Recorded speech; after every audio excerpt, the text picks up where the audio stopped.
네, 안녕하십니까. 이상화 세무사입니다. 오늘 또 화요일이 벌써 다가왔네요. 자, 지난 시간에 이어서 오늘은 모래세무의 21화. 오늘은 무슨 얘기를 할 거냐면은 예고드린 바와 같이 이익 소각에 대해서 이야기를 하려고 합니다. 자, 지난주와 마찬가지로 주주에 대해서 조금 더 디테일하게 얘기를 해보려고 합니다. 지난주에 자기 주식 얘기했죠. 자기 주식을 처분의 목적으로 취득을 하게 된다 그러면 양도소득세로 세금을 내게 되는 부분인 거고요.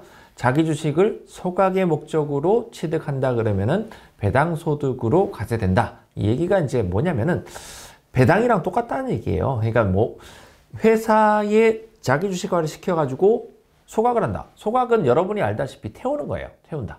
불쏘시개에 이제 넣고 그걸 이제 태워버리는 건데, 주식이라는 거를 태워버리면 어떤 효과가 생길까요? 자, 이렇게 생각을 해보십시오. 내 주식이 있는데 내 주식을 회사한테 주고, 회사가 이제 용광로죠. 용광로 안에다가 이제 주고, 그거를 이제 태워버리고 나면은 어떤 효과가 생기게 되냐면은 이 주식이 가지고 있던 지위들 자체가 이제 날아가게 되는 거잖아요. 근데 그 주식이 가지고 있는 가장 큰 게 뭐가 있었냐면은 배당받을 권리.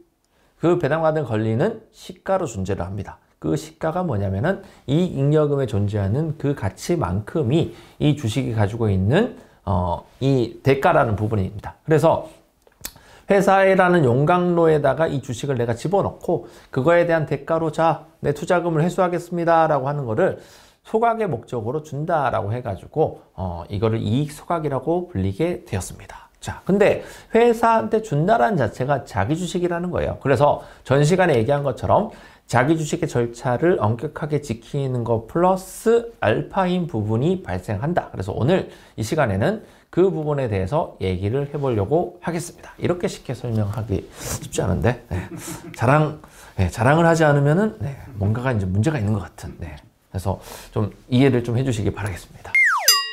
자, 이익 소각을 그림으로서 조금 설명을 해보려고 합니다. 자, 본인이라고 하는 건 누구냐면 대표자 본인이 있는데, 결혼을 안 하신 분들은 좀 이렇게 의미가 별로 없어져요. 그래서 이거를 보신 분들은 빨리 결혼을 하십시오. 결혼을 하셔가지고 배우자를 일단 배우자를 만든 다음에 우리나라 법에는 10년 동안 배우자한테 얼마를 줄 수 있냐면은 6억을 줘도 국가에서 뭐라고 하지 않겠다. 그래서 남보다 못한 사이가 아니라는 거죠. 이때까지는. 그러니까 사이가 좋을 때까지는 좋아요. 그래서 배우자 공제로서 6억만큼을 배우자한테 얼마든지 아파트 줘도 돼. 아파트 줘도 되고요. 현금을 줘도 되고 주식을 줘도 되고 원하는 거를 다 주면 됩니다. 자, 근데 이 순간에는 회사하고 연관을 짓기 위해서 이익 소각을 해야 되니까 주식을 줘야 되겠죠. 자, 본인이 가지고 있는 주식을 배우자한테 줍니다. 주고 나서 배우자는 그러면 가지고 있는 그 주식의 가치가 얼마가 되냐면은 이 주는 시점, 그때의 시점의 시가를 판단해서 주식 가치를 평가를 하게 되겠죠. 그러면 그 주식을 회사가 전 시간에도 나왔다시피 자기 주식을 취득하겠습니다. 무슨 목적으로? 이익 소각의 목적으로 취득하겠습니다. 라고 했었을 때 배우자는 회사에 기꺼이 내 주식을 태우겠습니다. 라고 용광로 집어넣는 거예요. 집어넣으면 대가를 주겠지. 대가를 얼마를 주냐면은 만약에 받은 날이 오늘이고 여기 집어넣는 날이 한 달 이내 아니면 20일 이후 정도라고 한다 그러면 가격이 거의 비슷할 거잖아요. 그래서 그 금액을 받는 거야. 그러면 요 밑에 있는 내용처럼 소각의 목적이 소각의 자기주식 취득, 소각대가 6억, 그리고 내 배우자한테 받았을 때 당시가 6억이라고 한다 그러면은 소득세 할아버지를 곱한다 하더라도 금액은 0원이 될 수밖에 없다. 왜? 남는 게 없었으니까. 나는 받은 거 6억을 그냥 그대로 회사에 불쏘시개로 집어넣어가지고 대가를 6억 돈을 받았으니 내가 취득한 이득은 없다. 그러니 세금이 없습니다. 이제 이렇게 되는 게 한 2년 전, 3년 전부터 이제 굉장히 유행을 했죠. 근데 지금 생각해보니까 그런 거야. 6억을 태울 바에는 차라리 10억을 태우자. 왜냐면은 4억 정도를 여기다 더 태우면 어떤 현상이 생겨나냐면은 배우자한테 10억만큼 증여를 하게 된다면 증여세금이 6,790만 원이 나옵니다. 그러면 이거 내고 소각 대가로 받은 대가를 이렇게 쭉쭉 치면 이 세금으로 끝나는 거야. 그러면 이 세금을 내고 소각으로 인한 총부담세율은 6.79%. 근데 이거를 똑같은 내용으로 급여를 10억 가져가게 된다면 세금이 4억 700만 원이 나오게 되어서 실효세율은 40.79%에 해당을 합니다. 단순 비교를 하더라도 34%에 해당하는 세율의 차이가 발생이 된다. 여기까지만 듣고 사람들이 다 난리 나는, 아, 좋다.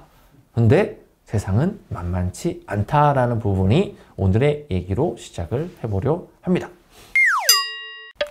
자, 이익 소각의 요건이 있습니다. 뭐냐면은 반드시 자기 주식을 취득을 해야 된다는 내용이 나온다라는 거죠. 근데 앞 시간도 그렇고 그 전전 시간도 그렇고 자기 주식이라는 얘기가 나오면 왜 자꾸 경기를 일으키냐면은 국세청하고 소송이 걸린 대다수가 자기 주식에 해당하는 부분에 해당한다는 거죠. 그러면 나는 그런 뭐 이상한 짓을 하려고 하는 사람이 아닌데? 라는 생각을 분명히 하시게 될 것입니다. 그러나 그 판단은 내가 하는 게 아니다라는 게 항상 애석한 거죠. 국가의 손에 맡겨놔야 되는데 절차상 하자가 없어야 된다는 얘기를 분명히 드렸다는 거죠. 두 번째, 이익 소각을 위해서는 이게 배당이잖아요. 그렇기 때문에 전기 말에 배당 가능한 이익의 범위 내에서 자기 주식을 취득해야 합니다. 왜? 배당이니까. 배당입니다, 이거는. 그래서 이 부분을 좀 어기는 케이스가 생길 수도 있다는 거예요. 뭐 아무 생각 없이 하는 케이스 문제될 수 있다. 자, 3번. 이익 소각의 절차를 통한 소각시 의제 배당. 뭐 이건 아까 방금 전에 얘기 드렸던 내용하고 동일합니다. 받은 대가에서 취득가액을 뺀다. 4번. 지난 시간과 이번 시간과 동일한 내용에 해당하는 건데요. 상법상으로는 절차를 또 얘기 나오죠. 반드시 준수하라. 반드시란 얘기가 왜 나오냐면은 여기서 하자가 생기면 이거는 다툴 얘기도 안 된다는 거예요. 이거 똑같은 거죠. 군대에서 이제 전쟁 나가는데 총기가 나가는지 안 나가는지 정도는 확인하고 와야지. 적군한테 총 맞고 나서 안 나가네? 이런 건 이제 의미가 없다라는 부분이죠. 준수하지 못하면 바로 가지급금으로 분류될 수 있다. 두 번째, 세법상 취득의 업무 관련성을 입증하지 못하면 가지급금으로 분류된다. 그러니 이익 소각하자마자 가지급금을 또 끄네? 그러면 이거는 제가 봤을 때는 5대5라고 보여져요. 제가 세무서 입장이라 그러면 문제를 삼고 싶고요. 제가 납세자 입장이라고 한다 그러면 문제가 안 삼았으면 좋겠어. 그러면 의견은 서로 다르잖아. 그러면 누구 얘기가 맞는지는 해봐야 알지. 그러니 여러 가지 상황들을 보고 종합적으로 접근해야 된다. 자, 정말 쉬워요. 가지급금이 없는 회사는 이익 소각하면 되고 가지급금이 있는 회사는 굉장히 잘하는 사람한테 맡겨야 되고 굉장히 간단하잖아요. 네. 어렵게 생각할 필요 없습니다. 근데 그거를 검증을 못한다는 게 한계라는 거예요. 검증을 언제 한다? 나중에 조사가 나오든 소명이 나오든 미래에 검증을 해야 되는데 미래는 아무도 알 수 없다. 그러니 촉을 믿으십시오. 촉을 믿든지 아니면은 뭐 보여달라 그래. 뭐 계약서를 보여달라고 하든 이익 소각 못 막으면 뭐 어떻게 한다라든지 계약서를 쓰자고 하든. 네. 근데 우리나라 사람들이 정말 순수한 마음이 참 많으시더라고요. 계약서를 안 쓰고 하시더라고. 그거는 이해를 못한다. 이렇게 보시면 될 것 같습니다. 자, 이익 소각으로 받는 금전 대가는 어떤 소득인가? 소득세법 17조에 보면은 이 항에 보면 이런 내용이 나옵니다. 주식의 소각이나 자본의 감소로 인하여 주주가 취득하는 금전, 그 밖의 재산의 가액 또는 어렵다. 네. 그런 내용들에 해당하는 부분은 의제배당이라 한다. 의제배당이 뭐냐면 배당으로 보겠다라는 거예요. 자, 그래서 소각은 배당이라고 하는 거는 소득세법에 이미 천명이 되어 있기 때문에 이거를 뭐 배당이니 많이 이런 얘기를 한다는 자체는 이미 벌써 하수에 해당하는 부분인 거고요. 배당 맞다.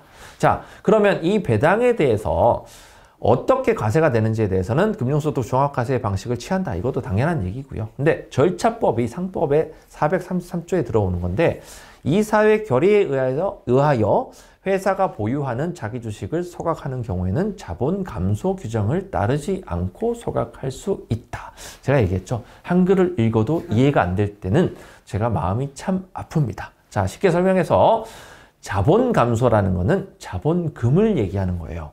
그래서 이건 상법이라서 그래요. 자본금을 감소한다는 걸 감자라고 합니다. 반대로 자본금을 늘리는 것을 증자라고 합니다. 증자는 회사에도 돈을 넣는 게 증자고요.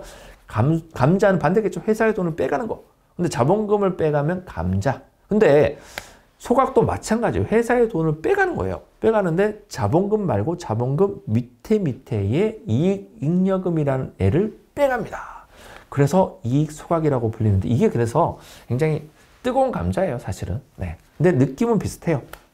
감자하고 소각은 비슷하다. 근데 뒤에도 나오겠지만은 이 부분은 차이 나는 부분이 분명히 있습니다. 자, 심화학습. 소득세법 17조에 의거해서 배당소득으로 규정됨.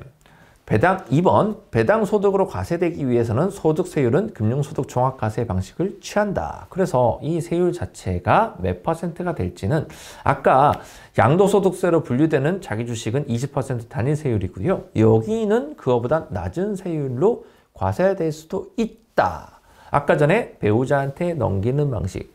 세무사님 그럼 자녀한테 못 넘기나요? 됩니다. 네, 그러니 자녀를 많이 낳으시길 바랍니다. 자, 3번. 이사회의 결의에 의하여 회사가 보유하는 자기 주식을 소각하는 경우에는 자본감소 규정에 따르지 않고 소각할 수 있다. 자, 이거는 감자하고 좀 다투는 규정이 있기 때문에 감자는 다음에 시간이 될 때 얘기를 드리도록 하겠습니다. 감자는 누가 하냐면은 건설회사가 많이 해요. 건설회사가 자본금 규정 자체가 옛날에는 실제 자본금이 얼마 있어야 된다라는 부분이 있었는데 2019년도에 법이 바뀌면서 그 자본금 감소 규정이 이제 생겨났습니다. 그래서 그 자본금을 좀 빼도 되는데 아직도 못 빼고 있는 분들이 있어요. 예. 저를 만나면 빼드리겠습니다. 예. 그건 다음 시간에, 다음이 아니고 미래의 다음 시간에 다루도록 하겠습니다. 자, 4번. 불균등 소각의 경우에는 주가로 발행하는 세금 문제에 대해서 추가로 발생하는 세금 문제에 대해서 주의해야 된다. 불균등 소각이 뭐냐면은 소각의 대가가 원래는 이 정도 금액이 되어야 될 것 같은데 이거보다 낮은 금액으로 하든지 높은 금액으로 임의로 조작은 아니지. 임의로 산정을 해서 하는 경우에는 주주의 누군가는 이익을 보는 사람도 있고 덜 보는 사람도 있어요. 그래서 추가적인 증여 문제는 발생할 수 있으나 이게 또 괜찮은 케이스가 있어요. 그래서 이거는 수술로 따지면은 아주 고급 기술에 해당을 한다라고 보시면 될 것 같습니다. 자, 이익 소각의 결과는 어떤 경우가 나타나냐면 이게 핵심이야. 자, 발행 주식 수가 감소를 해버립니다. 이 뒤에 설명을 드릴 거고요. 자본금은 불변이다. 왜냐하면 이익잉여금에 다이렉트로 건드려 버리기 때문에 불변이다. 그러나 감자 시에는 자본금이 감소한다. 그래서 많은 분들이 여기서 헷갈리는 거예요. 왜 자본금이 불변이지? 분명히 뭐 회사 거를 뺐는데? 왜냐하면 주식을 보세요. 발행 주식 수를 감소를 시킨다는 얘기는 발행 주식 곱하기 액면가액이 자본금이잖아요. 근데 발행 주식 수를 감소시켰는데 자본금이 불변해? 이게 무슨 말이지? 여기서 이거 가지고 한참 싸우더라고, 둘이. 네, 그래서 그냥 저는 지나갔습니다. 네. 나중에 다시 설명을 드릴 거고요. 3번. 미처분 이익잉여금에서 감소된다. 다이렉트로 감소된다는 거예요. 근데 감자 시에는 이익잉여금을 건드리지 않는다. 소각은 배당이니까. 자, 여기 해법이 있어요. 배당이라고 되어 있잖아요. 소득세법 17조에 배당이라고 선언을 해놨잖아요. 그렇기 때문에 이익잉여금을 없애야지 배당이지 자본금을 없애는 게 어떻게 배당이겠습니까? 감자지. 네, 그렇게 이해하시면 되고요. 4번. 순자산 감소에 따른 부채 비율이 증가하게 됩니다. 그래서 이게 뭐냐면은 이익잉여금이 없애지면은 자본 총계가 줄어들겠죠. 그러니 부채는 그대로 있다 그러면은 부채 비율이 증가된다. 그래서 은행에 많은 금액의 차입을 한 회사는 이익 소각을 할 수 없습니다. 왜? 은행에서 절대로 허락하지 않는다. 근데 감자는 그래요. 채권자 보호 절차가 필요하기 때문에 감자는 은행을 끼고 있는 사람은 절대 감자를 일단 못하고요. 은행에서 반대. 두 번째, 이익 소각은 할 수는 있으나 나중에 은행에서 뒤통수 맞았다고 해서 이익 소각을 한 회사에 페널티를 가하겠습니다. 상환을 하든지 이자를 상당히 올리든지 둘 중에 하나 하십시오 라고 얘기를 할 거기 때문에 돈 많은 회사가 해야 되는 거예요. 네. 그래서 마음대로 하면 안 된다. 자, 마지막 이 활용 정점입니다. 자, 많은 분들이 자꾸 뭔 말인지 모르겠다. 배당하고 자기 주식 뭐 이거 소각은 도대체 뭐냐? 그래서 한 큐에 해결을 해드리겠습니다. 자, 왼쪽 배당을 보십시오. 시가총액이 10,000원이야, 이 회사가. 근데 배당을 2,000원 하고 나면 얼마가 남겠어요? 8,000원이 남겠지. 계산의 편의상 이익잉여금 시가총액 같이 문구로 씁니다. 이거까지 얘기해달라고 나 진짜 죽어. 네. 그래서 시가총액 10,000원인 회사에서 배당을 2,000원 하고 나면 8,000원이 남아. 그런데 주식수는 배당을 했기 때문에 그 금액 그대로 했을 거잖아요. 자, 2,000원 이익잉여금에서 빼줬겠지? 그러니 주식수는 100주가 그대로 내려옵니다. 근데 이 회사 주식 가치는 떨어져요. 왜? 배당을 했으니까. 그래서 주식 가치 떨어뜨리려면 뭐 해야 된다? 배당해야 된다. 급여 계속 줘봐야 주식가치 떨어지긴 떨어져. 네, 순손익가치에 떨어지긴 하는데 종합적으로 판단해 볼 때 교육의 목적상은 배당을 하게 되면 주식가치 떨어지고 시가총액도 떨어지고 주식수는 그대로다. 이게 배당이에요. 자, 오른쪽으로 가보겠습니다. 소각을 하게 되면 배당이라고 했잖아요. 소각도. 자, 그러니 10,000원에서 소각 대가로 2,000원 주고 나면 8,000원으로 바뀌는 효과는 동일하다. 배당이니까. 근데 주식수가 감소한다고 봤죠? 100주에서 80주로 바뀝니다. 근데 주가는 그대로다. 이게 소각입니다. 그러니 여기서 어떤 현상이 생겨나냐면은 이 머리가 엄청 좋은 사람들 이게 생각이 나겠지. 자, 그러면 주식수를 아버지 거는 날려버렸는데 자식이 만약에 주식을 나머지가 다 가지고 있다. 그러면 자식은 원래는 20%가 이제 100주가 우리 회사의 이제 주식수가 다라고 생각을 했으니까 20주를 날렸잖아요. 그러면은 이 회사의 80%를 가지고 있는 사람들이 만약에 한 명이었다. 그럼 이 사람은 100% 주주로 올라서게 됩니다. 그러면 이 사람은 손 안 대고 코 풀었네? 네. 이런 상황이 소각에 또 재밌는 효과가 됩니다. 이 부분은 구세청에서 아마 못 건드릴 것 같아요. 이거는 뭐 조세 회피에 어떠한 의도도 없었다. 그러나 미필적 고의인지는 모르겠지만은 지분 비율을 올리는 효과가 발생하기 때문에 증여에 해당을 합니다.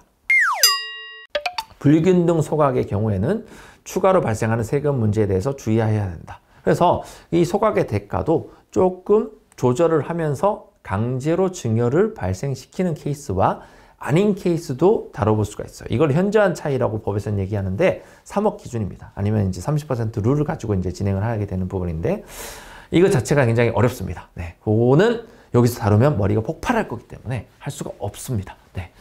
자, 오늘 이익 소각에 대해서 다뤄봤는데요. 자, 정리를 해보면은 이익 소각은 상법상 절차를 반드시 준수해라. 이것도 준수 못하고 이익 소각을 한다? 문제가 되더라. 세법상 취득의 업무 관련성을 입증해야 된다. 이게 핵심입니다. 그래야 가지금으로 분류되지 않는다.